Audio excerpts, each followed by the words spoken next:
நான் என் சுய சித்தத்தோடு என் சுய விருப்பத்தோடு தேவனை நான் என்ன பண்றேன்? சார்ந்தேன். அவரை என்ன கட்டாயப்படுத்துறேன்? அவர் என்ன கட்டாயப்படுத்தல. எனக்கு தேவன் வேண்டாம் நான் சொல்லிட்டு போனாலுமே அவர் கட்டாயப்படுத்த மாட்டார். ஏன்னா அன்பும் உறவும் கட்டாயப்படுத்தி வராது.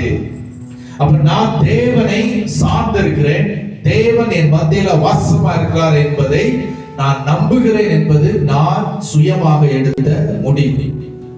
நான் சுயமாக அவரை ஆராதனை செய்யும் பொழுது அந்த ஆராதனைக்கு தடையாக எந்த சூழ்நிலை வந்தாலும் அந்த சூழ்நிலையை தேவன் என்ன பண்றார்? பட்சிக்கிறார். ஏன்னா அவர் பட்சிக்கிற அக்கினியாக இருக்கிறார். நீ தைரியமா அவரை சார்ந்திருக்கலாம். அதுக்கு விரோதமா எந்த தடை வந்தாலும் அந்த தடைகளை அவர் பட்சிக்கிற அக்கினியாக இருந்து எல்லாவற்றையும் எரித்து சாம்பலாக்கி போடுகிறார். சூழ்நிலைகளை எதிராக வரக்கூடிய தடைகளை அவர் பட்சிக்கிறாரே தவிர எதிராக வரக்கூடிய மனிதர்களை அவர் பட்சிக்கிறது கிடையாது. மனிதர்கள் மனிதர்களை ஆண்டவர் பட்சிக்கிறார் அப்படின்னா உலகத்துல எவனும் உயிரோட இருக்க முடியாது.